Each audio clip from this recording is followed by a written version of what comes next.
The crisp autumn air filled the woods as a small band of hunters moved with stealth. Their prize, the perfect Thanksgiving turkey. One of them broke the silence, his voice a confident whisper.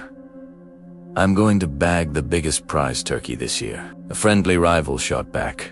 "Not if I see it first." They shared a quiet laugh, their spirits high as they pushed deeper into the forest, completely unaware of the day that was about to unfold. Meanwhile, in the brightly lit aisles of a grocery store, a different kind of hunt was underway. A group of women gathered around the frozen meat case, their eyes scanning the rows of plastic-wrapped turkeys. Each one was on a mission: find the largest, most magnificent bird to be the centerpiece of their Thanksgiving feast. They exchanged tense, sideways glances, a silent competition hanging in the air. Who would claim the perfect turkey? Miraculously, a fragile peace was achieved. Each woman found a bird that met her high standards, and they wheeled their carts away, satisfied. But then, back in the woods, the ground began to tremble, a deep, rhythmic shaking, as if something impossibly large was walking nearby. The hunters froze, exchanging confused looks. At the exact same moment, inside the grocery store, a thunderous rumble echoed through the building, shaking cans on the shelves. Panic erupted. The women, clutching their carts, abandoned their shopping and rushed out into the parking lot, their perfect frozen turkeys rattling in the baskets. Suddenly, a horrific, ear-splitting screech tore through the air. The hunters in the woods heard it, their blood running cold. The women in the parking lot heard it too, their frantic escape halting as they shrieked in terror.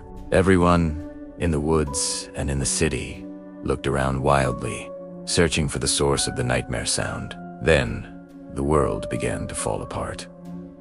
In the distance, skyscrapers, those monuments of steel and glass, started to topple over, pushed by an unseen force. High-tension power lines sparked and exploded, their towers crumbling to the ground like toys. The chaos escalated. Cars, trucks, even entire trains were flung into the air, tossed about like pebbles. The military responded. But soon, even their heavy tanks were seen flying violently through the sky, crashing back to earth in heaps of twisted metal. And then, they saw it. The hunters in the woods looked up, and their jaws dropped in disbelief. The women in the parking lot stared, their faces masks of pure horror, and let out a unified, blood-curdling scream. And then, we all saw it. It was a turkey. A giant, 800-foot-old turkey. But this was no ordinary bird. The feathers on its back stood up like massive, glowing spikes. More tanks rolled into the ravaged streets, their cannons aimed at the colossal creature. They fired, but the shells simply bounced off its hide, doing no damage at all. The giant turkey seemed merely annoyed. The spiked feathers on its back began to glow brighter, pulsating with an ominous energy. It opened its massive beak and unleashed a torrent of fire and smoke, melting the tanks into pools of molten slag. With the immediate threat neutralized, the giant turkey turned its attention. Its gaze fell upon the small group of hunters cowering in the woods, and then to the terrified women in the parking lot, their shopping carts still filled with its frozen brethren. A strange, unsettling expression crossed the turkey's face.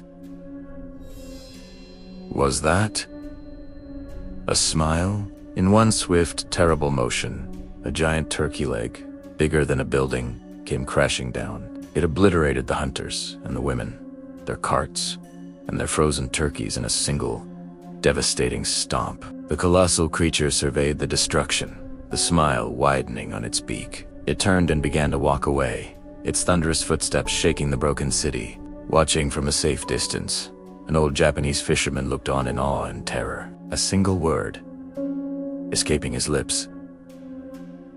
"Turkeyzilla?"